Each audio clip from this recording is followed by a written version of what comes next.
হলেও জন্মদাত্রী মা, যে মানুষটা কখনো আদিতির শরীরের ধুলো স্পষ্ট অবধি লাগতে দেয়নি, দাদির অপছন্দের দৃষ্টি থেকেও হেফাজত রেখেছে, তাকে ঘৃণা করলেও একেবারে ফেলে দিতে পারে না। ঘৃণার পারদ হয়তো আকাশছোঁয়া নয়। অদিতির চোখের কোণে পানি জমল, তবু শক্ত গলায় বলল, আজ বিকেলে আমরা বাগানে হাঁটবো আম্মা। হরেক রকমের ফুল ফুটেছে বাগানে। তাদের সান্নিধ্য পেলে আশা করি ভালো লাগবে তোমার। অদিতি কথাগুলো বলি আর দাঁড়ালো না, বড় বড় পা ফেলে কক্ষ থেকে বেরিয়ে গেল। রোকেয়া শেখের গাল বেয়ে বাড়ি ধরা নামল। নির্বাক তনুটির মতো শান্ত হয়ে বসে রইলেন। কী বা বলার আছে আর আজ? আয়েশা শেখের কাছে শ্রদ্ধাও আছে। অদিতির মন মানসিকতা ভালো না থাকায় একাকী নিজের কক্ষে আছে। সঙ্গী ওই রাজা রানী শ্রদ্ধা নিজেও আর জোর করেনি। মেয়েটা যে সময় পার করেছে সেখানে নিজেকেও সময় দেওয়ার বিকল্প আর কিছু নেই। এতে যদি খানিকটা ভালো থাকা যায়। আয়শা শেখ গম্ভীর তন্তচ্ছন্নয়। ওনার পাশে শুয়ে আছেন শ্রদ্ধা। দুজনের মাঝে বেশ খানিকটা দূরত্ব আছে। শ্রদ্ধা চোখ দুটো বুজে স্থির হয়ে আছে। পাশে শুয়ে থাকা মানুষটাকে একদমই সহ্য হচ্ছে না চন্দার। সবগুলো জীবন নষ্টের মূল তিনি। ওর নিষ্পাপ গুঞ্জারকে মানুষটা একটু ভালো থাকতে দেয়নি, আর রইলেন বাকি নিজের জীবন। মানসম্পদ পটে ভাষণ সেই ভীষণ কিময় রাত্রা মর্মান্তিক ঘটনাগুলো, যা কখনো শ্রদ্ধাকে ভালো থাকতে দেয় না। সেদিন মধ্যরাতে পূর্ণিমার চাঁদের আলোয় আলোকিত এই গ্রামের মেঠু পথ শ্রদ্ধার সিগ্ধ দীপ্তির স্পষ্ট। প্রকৃতি জুড়ে শীতল ঝিরিঝিরি হাওয়া বয়ে চলেছে। নিজের কথা মতো সত্যি বাড়ি থেকে বেরিয়ে যায় তাইমুর। পিছু পিছু গুঞ্জিরিকাও আসে। গ্রামের বট গাছের নিচে শ্রদ্ধা যখন পৌঁছায় তখন গাছের পাতার ফাঁক দিয়ে ভূমি স্পষ্ট করে শশীর আলো চোখের পর্দায় ভাসে এই পৃথিবীর সবচাইতে দুটো কাছের মানুষ মুখগুলো। তাইমুরের আর গুঞ্জিরেকে দেখতে শ্রদ্ধা দ্রুত পায়ে এগিয়ে যায়। গুঞ্জিরেখাকে জড়িয়ে ধরে কেঁদে দেয়। তাইমুরের মুখটা সুখে একটুখানি হয়ে যায়। হাতে সময় কম। নদীর ঘাটে থেকে নাও নিয়ে বড় ঘাটে পৌঁছাতে হবে। সেখান থেকে লঞ্চে করে নগরে যাবে। ভোররাতে একটা লঞ্চ আছে, সেটাই ধরবে তাইমুর। আজ খোঁজ খবর নিয়ে জেনেছে সবটা। এই পর্যায়ে তাইমুর তাড়া দিল, সময় কম। চন্দ্রাবতী আপনজন গ্রামের মায়া ছেড়ে সঙ্গ দিতে পারলেও তবু হাত ধরো আমার, নয়তো নয়। শ্রদ্ধার কান্নার বেগ বাড়ে। কীর্ণধনের তোরে ঠিকঠাকইভাবে কথাটাও বলতে পারো না। গুঞ্জিরকে এতক্ষণ মৃত্যুর মতো দাঁড়িয়েছিল। এই পর্যায়ে ডান হাতটা তুলে শ্রদ্ধার পিঠের উপর রাখে।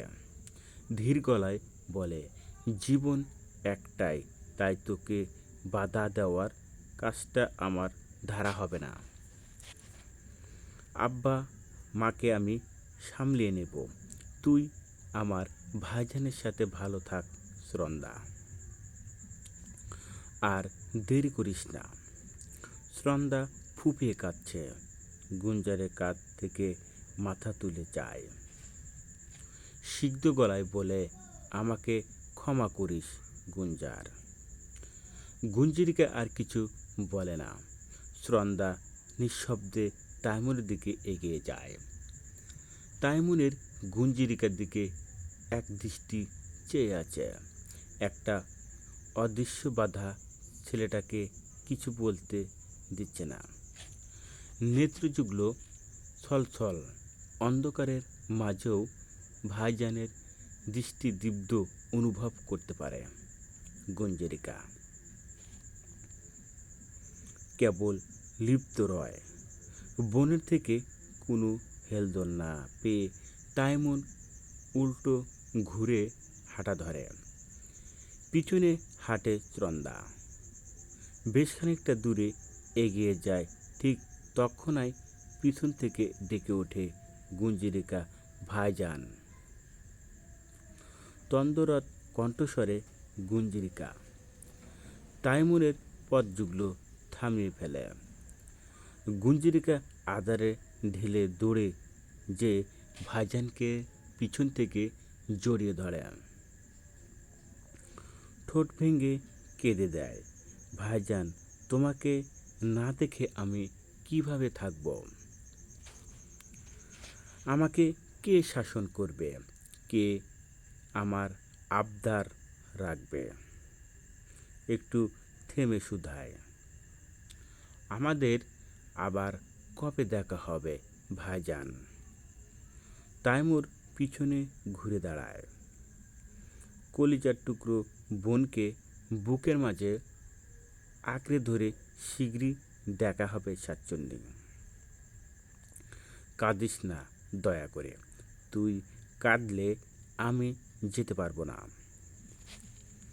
গুঞ্জরিকা শূন্যপন্ন চোখের পানি মুছে নেয়। মৃদু হাসির চেষ্টা করে। তুমি যাও ভাইজান, ভালোবাসার মানুষকে নিয়ে খুশি থাকো, আর দেরি করো না।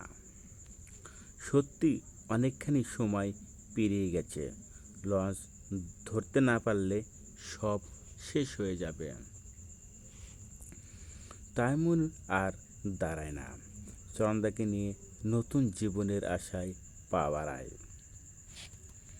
গুঞ্জরিকা কিছু সময় দাঁড়িয়ে থেকে ভাইজানের পোস্তল হল দেখে।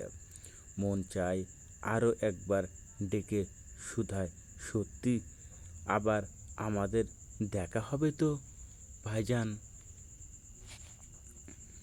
তুমি কোনো ভুল সিদ্ধান্ত নিলে না তো? নগর অবধি আধো যেতে পারবা তোমরা? গুঞ্জরিকার আর প্রশ্নগুলো করা হয় না। চোখের জলকে সঙ্গী করে নিজেও বাড়িতে ফিরে আসে। নদীর ঘাটে পুছে তাইমুন দেখে শুধু একটাই নৌকা বাঁধা আছে। মাঝি বেঘুরে ঘুমাচ্ছে। শ্রন্দার কোমল আঁখি দুটো আজ অজানা শোকায় ডুবে আছে। মুখটা ফ্যাকাশে। ব্যথিত শরীরের যন্ত্রণা দাঁতে দাঁত চেপে শুয়ে নিচ্ছে। তাইমুন চন্দার দিকে ফিরে আদেশ করে, মুখটা ওড়না দিয়ে সুন্দর করে বেঁধে নাও, যেন তোমাকে চেনা না যায়। শ্রন্দা মাথা নেড়ে সম্মতি দেয়। তাইমুর দুপা এগিয়ে যে মাঝিকে ডাকে, চাচা শুনছেন? এক ডাকে কাজ হয়। মাঝির চোখ মেলে তাকায়, কখন কই যাবেন? তাইমুর একটু ঝুঁকে বলে, বড় নদীর ঘাটে ভোরে লঞ্চ ধরতে হবে, ভাড়া দ্বিগুণ দেব, যাবেন? মাঝি শুয়ে থেকে উঠে বসে। হ্যান্যছল মুখে বলেন, অবশ্যই যামু, আসেন আপনারা। তাইমুন চন্দাকে নিয়ে নৌকাতে উঠে বসে। মাঝি পাড়ে বাঁধা নৌকা দড়ি খুলে ফেলে, বইটা হাতে তুলে নেয়। ঠিক সেই সময় হন্তদন্ত হয়ে ছুটে আসে একদল মানুষ। সম্মুখে থাকা একজনের কোলে ছোট্ট একটা বাচ্চা, যার মুখ দিয়ে রক্ত পড়ছে। গুরুতর অসুস্থ বাচ্চাটা। একজন তোরের সাথে বলে, নদীর ওপারে যাইতে হবে, ভাড়া 4 গুণ পাইবা। তাড়াতাড়ি চলো মাঝি, আমার মেয়ের অবস্থা ভালো নয়। মানুষ টাকার দাস, যেখানে বেশি টাকা পাবে সেখানেই তো আগে যাবে। এটাই মানুষের ধর্ম। মাঝির ক্ষেত্রেও তার ব্যতিক্রম হলো না। ওদের উদ্দেশ্যে বললেন, খারান, যাইতেছি। মাঝি নৌকা ছাউনির ভেতরে বসে থাকা তাইমুনের কাছে যায়। আপনারা নামুন ভাই, একজন অসুস্থ বাচ্চা আইসাছে, তাকে নিয়ে যাইমু। তারা নিয়ে না গেলে আল্লাহ নারাজ হবে। ছাউনির ভেতরে বসে সবটাই শুনছে তাইমুর আর শ্রন্দা। শ্রন্দা অবাক না হয়ে পারে না। বাচ্চাটাকে নিয়ে যাওয়ার আবশ্যক। আবার তারা নৌকা থেকে নামলে যে আর যাওয়া হবে না নিজেদের গন্তব্য। তাইমুর হঠাৎ করেই রেগে যায়। আমি আপনাকে আগে বলেছি, টাকাও বেশি দিতে চেয়েছি, আপনি রাজি হলেন, এখন আবার ফাজলামি করেছেন মিয়া। মাঝি বেজায় বিরক্ত হলেন। আরেক নামের আপনারা, ওনার তারা দিচ্ছে, আপনি 5 গুণ ভাড়া দিলে আপনাদের নিয়ে যাচ্ছি, পারবেন দিতে? তাইমুনের নরম হয়ে যায়, এক পলকে চন্দার দিকে তাকায়। মেয়েটা ভয়ে গুটিয়ে আছে। অতগুলো লোকের মানুষের সামনে দিয়ে যাওয়াটা একটু ঝুঁকিপূর্ণ, কিন্তু এখন তো কিছু করারও নেই। হাতে টাকা স্বল্প। গুঞ্জিটিকা নিজের গোছানোর সবগুলো টাকা দিয়ে দিয়েছে। সেই টাকা এভাবে নষ্ট করতে পারবো না। বাকিটা পথ তো এখনো পড়েই আছে। অবগত তাইমুনের আর চন্দাকে নৌকা থেকে নেমে যেতে হয়। তাইমুর কথা বাড়ানোর সাহস করে না। পাশে কেউ যদি ধরে ফেলে ওদের। কোনো রকম চোখ লুকিয়ে নেমে মানুষগুলোর পাশ কাটিয়ে যেতে নেয়। ঠিক তখনই একজন বলে ওঠে, ওইটা মোখলেসুর রহমানের ভাগ্নি না? এইটার ভয়ই ছিল চন্দ্রা। আসন্ন বিপদ উপলব্ধি করতেই থরথর করে কেঁপে ওঠে সম্পূর্ণ কায়া। চারপাশে বাতাস ভারী হয়ে ওঠে। কেউ যেন কানের কাছে ফিস ফিস করে বলে যায়, তোদের আর একসাথে থাকা হলো না অভাগী চন্দ্রা। মুহূর্তে নীরব নিষ্ঠবোধ জায়গাটা কোলাহলপূর্ণ হয়ে ওঠে। অর্ধেক মানুষ বাচ্চাটাকে নিয়ে নৌকায় ওঠে আর অর্ধেক মানুষ ছুটে আসে ওদের দিকে। পালানোর সবটুকু দুজন পায় না। চোখের পলকে সবটা কেমন যেন ঘটে যায়। জোরপূর্বক খুলে ফেলা হয় চন্দার মুখের ওড়নাটা। তাদের সন্দেহ ঠিক হওয়াতে বেচাকে হাসে তারা। মোখলেসুর রহমানের মুখের বড় বড় বুলি এবার ধূলিসাৎ হবে। কোথায় যাবে? কঠিন আত্মসম্মান তাইমুনের পুরো তাজ্জব মনে গেছে। এতক্ষণে ঠক নড়েছে মস্তিষ্কে, শুধু পরিবারের সদস্যদের মুখগুলোই ভাসছে। এত অসম্মান ভার কিভাবে বইবে তারা? আব্বার সামনে কিভাবে দাঁড়াবে তাইমুন? আব্বার সব স্বপ্ন এভাবেই মাটিতে মিশিয়ে দিল সে। ওদের দুজনকে জোরপূর্বে টেনে গ্রামের মরলের বাড়িতে নিয়ে যাওয়া হয়। খবর পাঠানো হয় দুই পরিবারের নিকট। ভোরবেলায় তাইমুর আর চন্দাকে প্রাথমিক বিদ্যালয়ের মাঠে নিয়ে যাওয়া হয় বিচারের জন্য। কয়েক ঘন্টার ব্যবধানের সম্পূর্ণ গ্রাম জুড়ে হৈ হৈ পড়ে যায়। তাইমুনের মতো ছেলে এই কাজ করেছে শুনে সবার কৌতূহল বেড়েছে। গ্রামের ভালো ছেলেদের তালিকা সবার শীর্ষে তাইমুর, যার ব্যতিক্রম কথাবার্তা, চাল চলন ভিন্ন। সে সুচরিত্রের অধিকারী।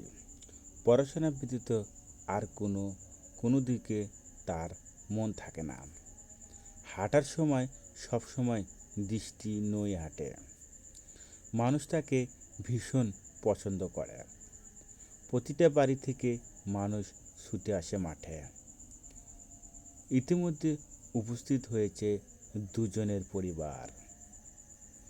গুঞ্জরিকা যখন এই সংবাদ শোনে তখন পায়ের নিচে মাটি ছিল না। তার আশঙ্কা এভাবে সত্য হয়ে যাবে ভাবেনি পারেনি। সেদিন বিচার সবাই গ্রামে মরল জিজ্ঞাসা করেন তাইমুনকে, ওই মেয়েকে ভালোবাসো তুমি? তাইমুন এক ঝলকে পরিবারের দিকে তাকায়, ঘাড় ঘুরিয়ে দেখে চন্দাকে, কিছু একটা ভাবে। সময় বিলম্ব না করে এক বাক্যে বলে, ঝি, ভালোবাসি। মোরল তাইমুনের বক্তব্য শুনে চরণদার থেকে একই কথা জানতে চান। চরণদার সম্মুখে দাঁড়িয়েছিলেন মোখলেসুর রহমান। সেই দৃষ্টিতে দৃষ্টি মিলতেই চরণদা মিশে যায়। আর সাহস হয়নি সত্য বলার। সময় নিয়ে এক জীবনের সবচেয়ে বড় মিথ্যাটা সেদিন বলে চরণদা, ভালোবাসি না। আমাকে হুমকি দিয়ে জোরপূর্বক নিয়ে যাওয়া হচ্ছিল। তাইমুন চকিতে পাশ ফিরে তাকায়। দুজন দূরত্ব রেখে পাশাপাশি দাঁড়িয়েছিল। নিজের কান দুটোকে বিশ্বাস করতে পারছে না ছেলেটা। এভাবেও বুঝি মিথ্যা বলা যায়? গুঞ্জরিকা তাচ্ছল হাসে, জানতে সে এমনই কিছু হবে। মোরল ফের প্রশ্ন করে চন্দাকে, তাহলে কাউকে কিছু জানাওনি কেন? চন্দা মুখ নুয়ে তৎক্ষণাৎ চোখ তুলে তাকানো সাহস হয়নি আর। উত্তরে হাউমাউ করে কেঁদে ফেলা, আমার সম্মানহানির কথা বলেছিল ওই ছেলে, তাই কাউকে জানানোর সাহস হয়নি। ব্যাস, শব্দ হয় তাইমুনের। সত্য মিথ্যা অবধি আর কেউ জানে না। ভাগ্নিকে মানুষের অত্যাচার থেকে আগলে বাড়িতে নিয়ে চলে যান মোখলেসুর রহমান। যা হবে বাড়িতে হবে। মোখলেসুর রহমান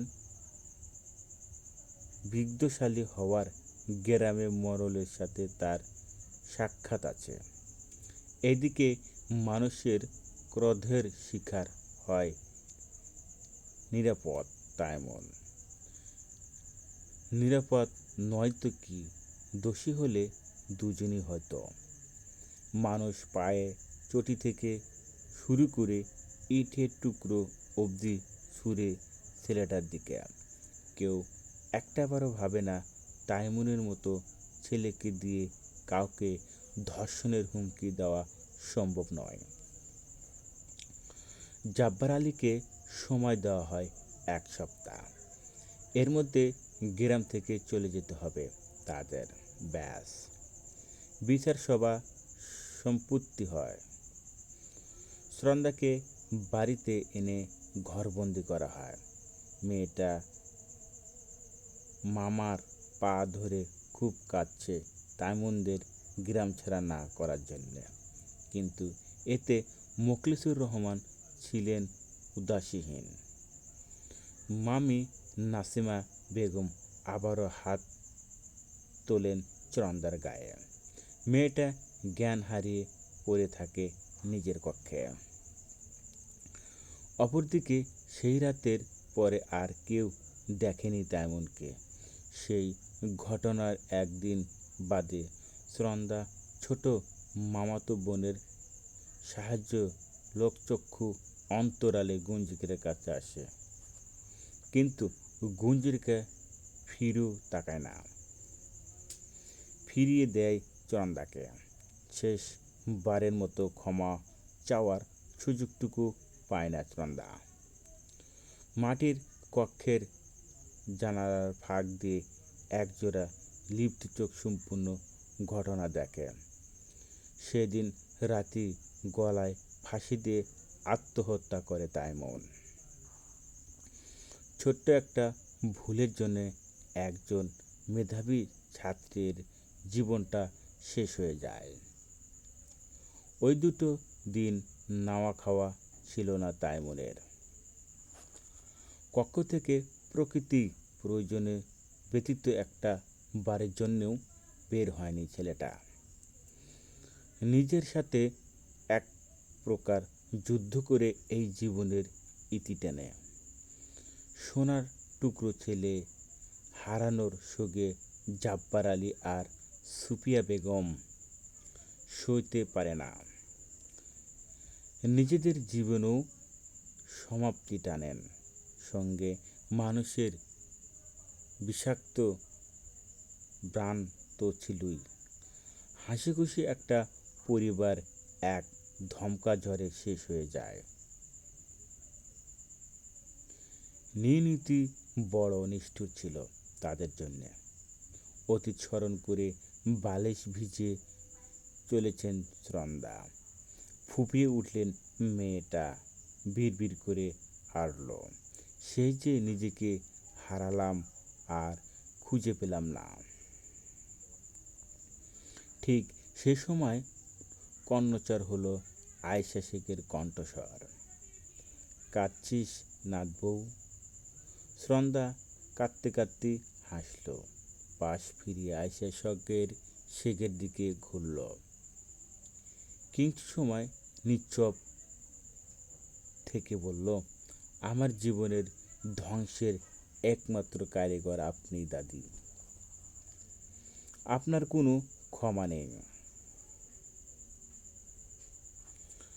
আয়েশা শেখ শুনলেন কথাগুলো, শুধালেন,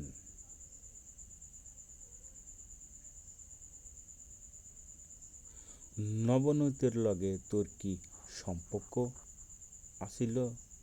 মুই যেটা ভাবছি সেটাই নাকি? সুনন্দা মলিন বদন, ভেজা চোখের মৃদু আওয়াজে হেসে উঠলেন। জবাব দিলেন না কোনো। আয়েশা শেখ একটু ভীতু হলেন। এই মেয়ে পাগল হলো নাকি? ওনাকে মেরে টেরে ফেলবে কি? সুনন্দা হাসি থামালো, বুঝল অপরপক্ষের মনোভাব। বলল, ভয় নেই দাদি, আমি আপনাকে হাতে মারব না। আপনি আমার উপস্থিতিতে এমনিতেই নিঃশেষ হয়ে যাবেন। আপনার হাতে হয়তো বড় জোর 1 মাস সময় আছে। চেয়েছিলাম শেখ বংশের পরবর্তী বংশধরের হাত ধরে আপনার ধ্বংস উল্লাস করব, কিন্তু আপাতত সেটাও প্রয়োজন নেই। পথের কাঁটা তো চলেই গেছে, আপনি নিজেই তাড়িয়েছেন।